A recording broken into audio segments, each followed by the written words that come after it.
Welcome Sudip sir creation. তো সামনেই ভৌতবিজ্ঞান পরীক্ষা, আর এই ভৌতবিজ্ঞানের পরীক্ষাতে আমি কিছু সাজেশান টাইপের নিয়ে এসেছি।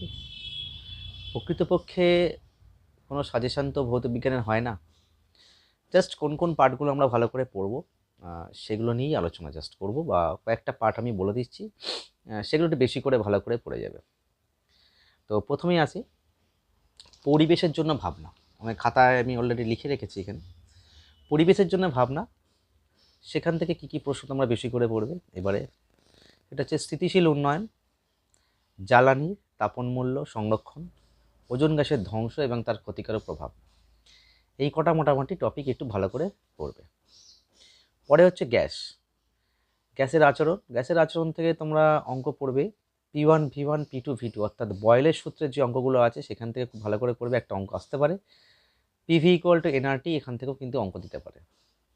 এছাড়া তোমরা যেটা পড়বে চার্লসের সূত্র এবং তার থেকে পরম শূন্য তাপমাত্রা, এগুলো একটু ভালো করে দেখে যাবে।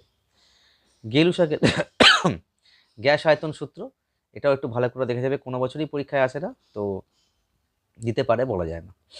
এছাড়া আদর্শ গ্যাস ও বাস্তব গ্যাসের পার্থক্য, পিভি = nRT সমীকরণটার প্রতিষ্ঠা, অথবা চার্লস ও বয়েলের সমন্বয় সূত্র প্রতিষ্ঠা। ওই একই ধরনের দুটোই রয়েছে, তাই জন্য দিয়ে দিলাম, তাহলে একটা পড়লে দুটোই তোমাদের হয়ে যাবে অলরেডি। তো এই কটা একটু ভালো করে তোমরা করবে। নেক্সট হচ্ছে আলো থেকে। আলো যেটা আছে গোলীয় দর্পণের F = R/2, ওইটা ভালো করে করে যাবে, এটা আসার সম্ভাবনা এবার প্রচুর আছে। এছাড়া গোলীয় দর্পণের ব্যবহার, আলোর প্রতিসরণের সূত্র, প্রথম সূত্র, দ্বিতীয় সূত্র, এখান থেকে যে স্লেনের সূত্রটা আছে সেই স্লেনের সূত্র বা কোন ক্ষেত্রে স্লেনের সূত্র প্রযোজ্য হয় না, এইগুলো একটু ভালো করে দেখে যাবে। প্রিজমের গঠনটা, প্রিজমেরটা কটা আয়তাকার তল আছে, এগুলো আছে, এগুলো দেখে যাবে। আর চ্যুতিকোণ যেটা আছে I1 + I2 - A, এটা একটু দেখে যাবে, এখান থেকে অঙ্কও কিন্তু দিতে পারে। উত্তল লেন্সকে বিবর্ধক কাঁচ হিসেবে কেন ব্যবহার করা হয়, আচ্ছা লেন্সের যে ডেফিনেশনগুলো আছে একটু দেখে যাবে। আর বিশেষ করে তুমি দেখে যাবে তোমার আলোক কেন্দ্র। রৈখিক বিবর্ধন, এটা খুব ইম্পর্টেন্ট আছে। রৈখিক বিবর্ধন ডেফিনিশন আসতে পারে, অথবা রৈখিক বিবর্ধন কাকে বলে বা তার থেকে অঙ্ক কিন্তু এখানে থাকতে পারে।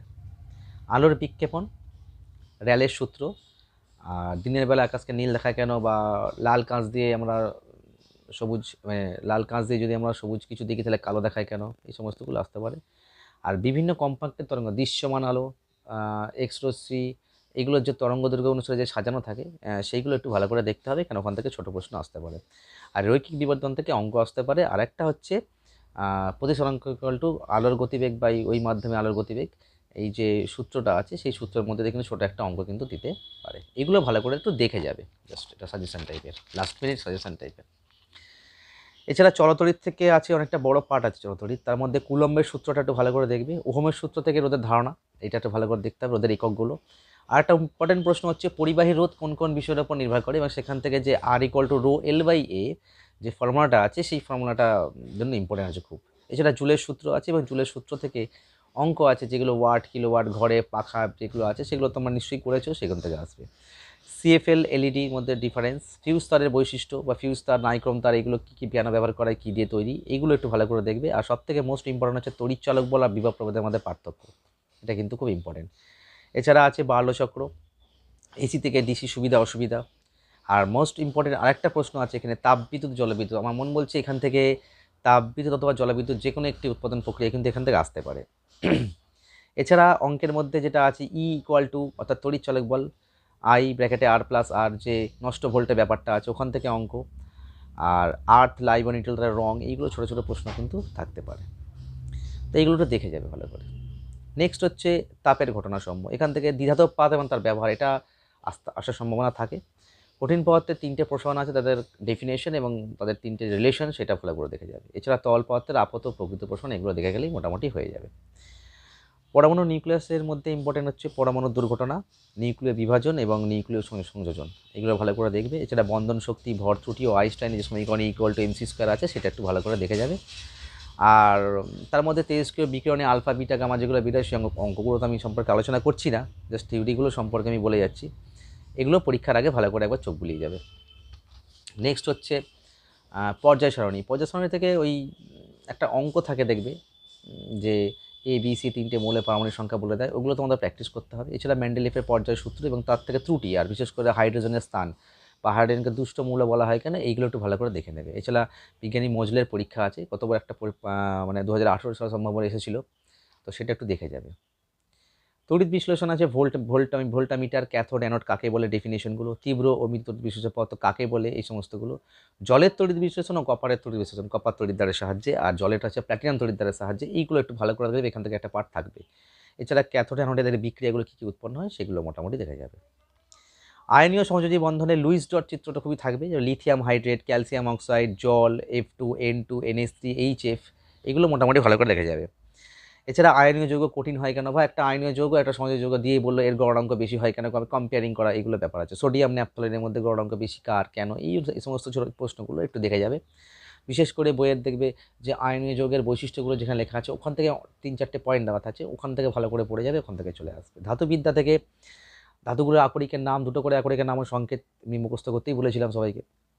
থার্মিট মিশ্রণ বা থার্মিট পদ্ধতিটা, ওর বিক্রিয়াটা, আকরিক ও খনিজের মধ্যে ডিফারেন্স বা পার্থক্যটা, কপার ধাতুর উপর যে সবুজ সবুজ ছাপ পড়ে যায় সেটা কি, বা অ্যালুমিনিয়াম পাত্রে চাটনি খাওয়া উচিত নয় কেন, এইগুলো যে বিক্রিয়াগুলো আছে সেগুলো কিন্তু তোমরা দেখে যাবে। এখান থেকে ইম্পর্টেন্ট বা এখান থেকে প্রশ্ন কিন্তু থাকবে।